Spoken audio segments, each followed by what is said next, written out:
Woe to you, O earth and sea, for the devil sends the beast with wrath, because he knows the time is short.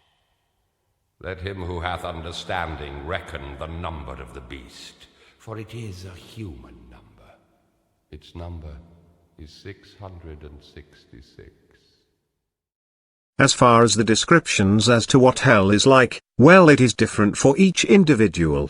The realm of torment for the damned souls consists of a tesseract-like cube with intersecting grid lines. Within each compartmentalized section is millions of souls, each living their own personalized hell, which is separated one from the other by a series of cascading stairwells that defy the laws of gravity randomly. These lead to a corridor of doorways, each their own microverse of a person's individual hell. The tesseract cube is suspended in the air, neither having contact with the ground or ceiling, preventing any escapes, and has its own gravitational field. A description of something that is a shared experience for those within the damned hells is the ever-present sensation of having been burning to the point where your skin is crisp like a potato chip, dry and cracked. In between the cracks of your burnt skin is the feeling that someone poured salt between them, combined with the smoldering fire still burning just beneath the skin layer, yet on the surface and visually nothing is wrong. You seem fine, you merely feel this sensation, and it is felt all the way to your bone marrow. Combined with this sensation, here is an example of someone's experience in hell. This man took what he wanted in life. Now he's stuck in a nightmare that has no escape. Fear and dread make his heart race. He can feel it through his chest. He's in hell, no doubt about it. He's in a neighborhood at night trying to break into this house. The parents are gone for the weekend and 14-year-old Tracy is home alone. He jimmies the back door open and sneaks in. Closing the door, he turns and is glaring straight at the hugest Rottweiler he's ever seen. He dashes for the kitchen door and slams it behind him. They didn't have a dog when he scoped it out earlier. Then it hit him like a freight train. He's in hell, at least it's just a dog, it could be worse. He creeps down the hall and starts upstairs. He's almost to the top when suddenly Tracy is standing in front of him. Butcher knife in hand, he tries to back up when he feels the sharp cold blade followed by a warm wet rush flow down his legs. He starts to fall backwards down the stairs, and Tracy's eye sockets are black and empty as she says in the most beastly low-pitched sound he knew should have repented. Back he falls, head over heels. Halfway down he feels his neck crack and he settles at the bottom, paralyzed and unable to move. Blood is pooling around him. He can't move or even scream, but he feels everything in HD clarity. The kitchen door opens and the dog steps in. He takes one look at him and begins running towards him. He thinks to himself suddenly just before the dog lunges for his throat.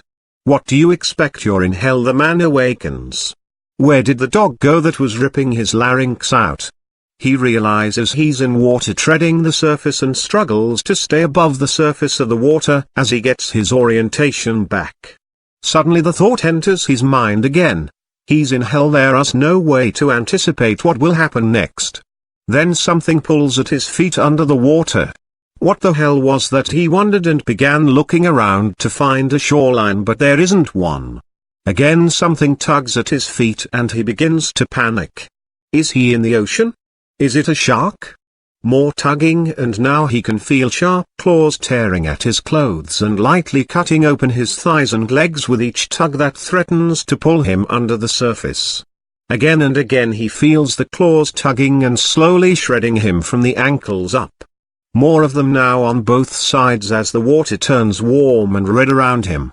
Then his legs become tired and he's pulled under the surface. His legs no longer moving and too damaged to respond.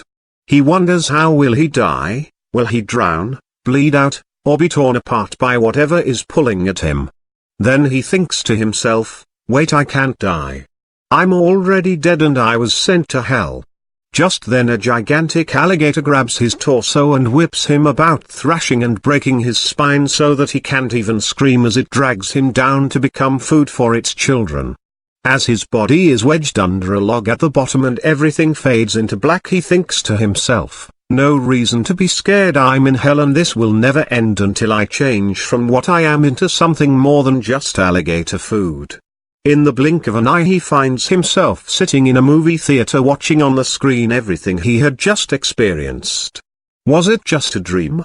Then the alligator grabbed hold of him, and as it thrashed him about on the screen he could feel its teeth sinking into him and the crack of his spine, paralyzing him so that he can't even scream, but feeling everything on the screen as well as everything going on around him all at once. An usher walks up to him and sees a cockroach stepping on him, and the man can feel that as well.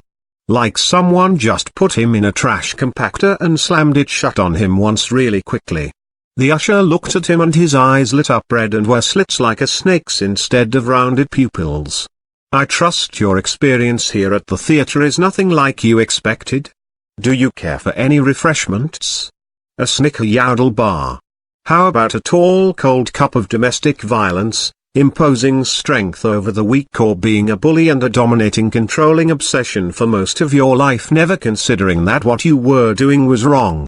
Then the usher's voice turned into a guttural growl and said you should sought forgiveness and asked to be shown another path in life.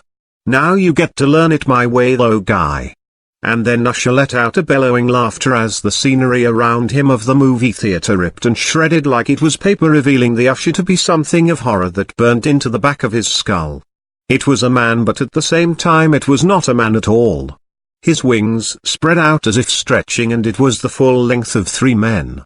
Spiraling horns came up from the top of his head, and where there should have been the top of his skull was a thick mist that streamed down his skull like the vapors were wisps of his hair. Now, he thought to himself, this is what he always imagined hell would be like. For some reason this gave him comfort, as all of his pain from all of the nightmarish realities he just went through came rushing back over him like a cascading wave of pain. The demon looked up at us viewing him through this story and said, come into my domain and I shall show you the most beautiful pain too. Yes, it exists, and that was just 10 minutes of an eternity for that man if it takes him that long to learn the error of his ways and find it within his heart to find a way to the right path. For hell is not eternal, but it can be. He'll awaken on a new nightmare just as the life fades from him in one scenario. He'll awaken in another, fully realizing the entire time where he is.